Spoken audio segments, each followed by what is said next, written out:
Welcome to The Explainer. Today we're diving into an absolutely incredible story from the ancient historian Josephus. It's this high-stakes historical showdown where a mad emperor's ego smashes head-on into the unwavering faith of a nation, with a Roman governor caught right in the middle of it all. Okay, so before we jump in, let's meet the main players in this drama. First up, you've got Caligula, the Roman emperor reigning from AD 37 to 41, a guy who didn't just think he was powerful, he genuinely believed he was a living god. Then there's Petronius, the Roman governor of Syria, a man of duty who's about to receive an unthinkable order. And finally, the entire Jewish nation, whose deep-seated faith is about to become the immovable object to Caligula's unstoppable force. So here's how we're going to break down this wild story. We'll start with the emperor's god complex and his outrageous command, then move to the people's incredible defiance, the moment they declared they were ready to die for their law, a governor's dangerous gamble, and finally, this unbelievable, fateful race at sea that decides everybody's future. All right, so it all kicks off with Emperor Caligula. His self-proclaimed divinity wasn't just a casual thing. He expected it to be recognized everywhere, not just in Rome, but across the entire empire. And that included the fiercely monotheistic province of Judea. So what does he do? He sends an order to his governor, Petronius, that was basically guaranteed to ignite a crisis. The command was simple, and to the Jewish people, it was the ultimate act of blasphemy. Install statues of Caligula, as a god, inside their sacred temple in Jerusalem. And yeah, the instructions that came with this order, they were just brutal. This was not a suggestion. Petronius was told to march with an army of 3 legions, and if he ran into any resistance, the command was crystal clear. Kill everyone who opposes the statues and enslave the rest of the nation. No room for negotiation. So you can just imagine, right? Petronius rolls up into the region with this massive army, and word gets out about what he's there to do. The news spreads like wildfire, and the people know exactly what's coming. The response was immediate. But here's the thing. They don't respond with swords and spears. Instead, this huge crowd, we're talking tens of thousands of men, women, and children, they all gather in the plains. They didn't come to fight. They came to plead. And this, right here, is the absolute heart of the problem.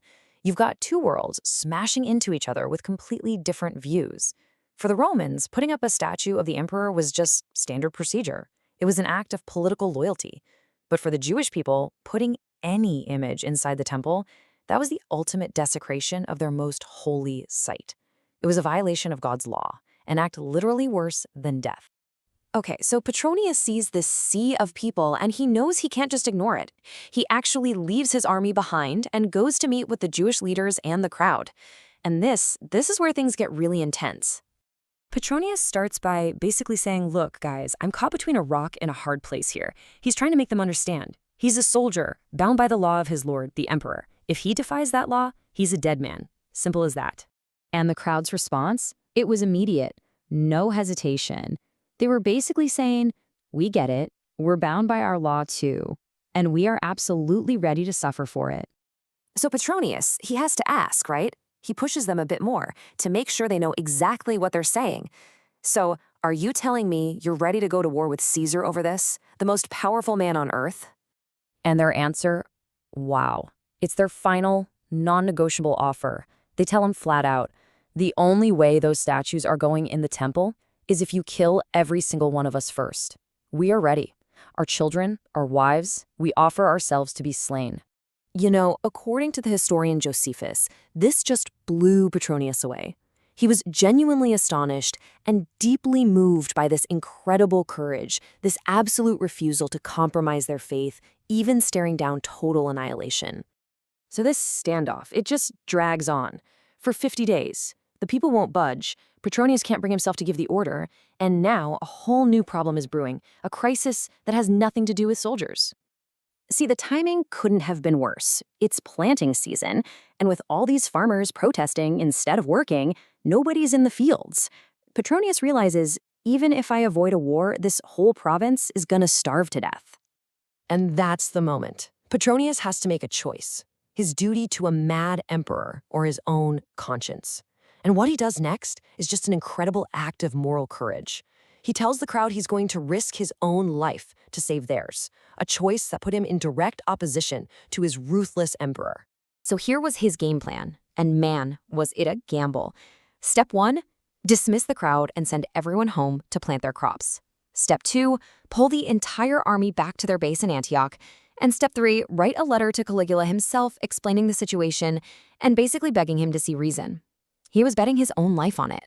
Now, if you know anything about Caligula, you know mercy wasn't exactly his strong suit. And yeah, his response was exactly as Petronius feared: pure rage. He immediately orders Petronius to be executed for his insubordination. And what happens next sounds like something straight out of a movie. It's literally a race between two ships crossing the Mediterranean. One ship leaves Rome carrying Petronius's death warrant. But that ship gets hammered by winter storms, and it's tossed around at sea for 3 whole months. In the meantime, back in Rome, Caligula gets assassinated.